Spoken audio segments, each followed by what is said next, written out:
There's a lot of confusion around how the Spanish Lisp actually works. So in this video, I'm going to try and clear it up. We're going to go over every aspect of the Spanish Lisp from when it is used, to its nuances, to its origins, to why it is misunderstood. But there is something that we kind of need to get out of the way right off the bat, which is that the Spanish Lisp is not an actual Lisp. So a lisp is categorized as an actual speech impairment. Now, I can understand why some people get confused and think that everyone in Spain speaks with a lisp because they hear them use the th sound. For example, you would say Barcelona. But the part that a lot of people I think are missing, and really the key point to take away from this video, if you take anything away from this video, is that the letter S generally in Spanish is not pronounced with a th sound. So you would not say adios, you'd say adios. You would not say me gusta, you'd say me gusta.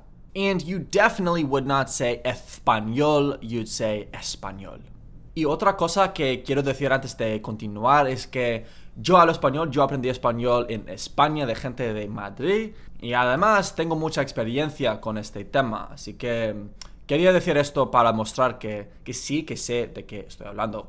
Más o menos. Okay, so where did this idea, this myth of a Spanish lisp come from? Well, if you've heard about this before, you've probably heard that it came from a king, okay, in history of Spain. So to understand where this specific myth came from, we need to meet this guy, Pedro López de Ayala. He was a Castilian statesman, historian, writer, basically. He wrote one time that Peter of Castile, the king at the time, spoke with a little bit of a lisp. The people around the king, basically in his court, his subjects, adopted it to mimic him, to maybe be cool or have some sort of social status. Pedro López de Ayala is also pretty much the only person to ever mention this lisp. So it just got spun into an untruth and then just went wild. And even today, we believe this still.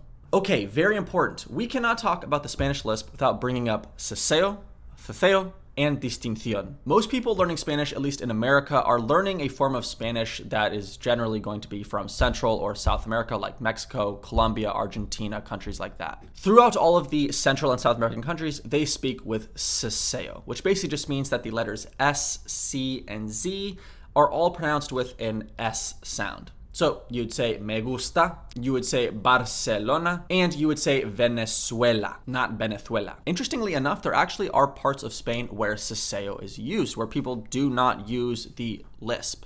This is specifically found in small pockets in Andalusia, or the south of Spain. Now, in the absolute most southern parts of Spain along the coast, there is something called ceceo. Ceceo does not make any distinction between S, C, or Z. They're just all pronounced like a th sound. So when people sort of make fun of the Spanish lisp and they say, oh, español, there are people who do speak like that, but it's just such a small percentage of the population, and most people in Spain use something called distinción, which is that they make a distinction between the S and the C and Z. So the C and Z is going to be pronounced with a th sound in distinción, and then the S is going to be an S sound. So it would be Barcelona, it would be español, you would say bostezar. I think bostezar, which means to yawn, is actually a pretty good example word to use when explaining the differences between these three sort of categories. So just to recap, ceseo,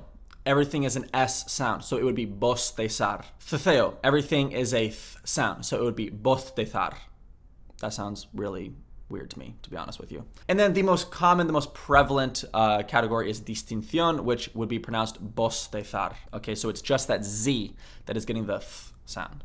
Personalmente, yo aprendí a hablar español de gente de Madrid, donde se habla la distinción, o sea que decimos bostezar, no decimos bostezar o bostezar, it's bostezar. Now, I work with a lot of Colombians and Venezuelans at my job, and they think that the Spanish lisp that comes out of my mouth when I speak is pretty funny. Now, I think that also might be because I look like I look. My ancestors are all basically Polish, Croatian, very Slavic. I don't actually speak Polish or Croatian, so I guess it is sort of funny that I learned Spanish to such a high degree, especially Spain Spanish.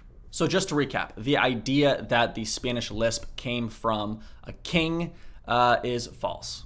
The idea that everyone who lives in Spain speaks with a lisp every time they pronounce an S, a C, or Z is false. And lastly, this idea that the Spanish lisp is a lisp at all is false. There are a million sounds that the human mouth can make, so it makes sense that eventually the th sound would find its way into a major language in a major way. So in the end, like most things, it's not as simple as people might like to think. It's not just that everyone from Spain speaks with a lisp. Okay, there's variation, and there's variation within that variation.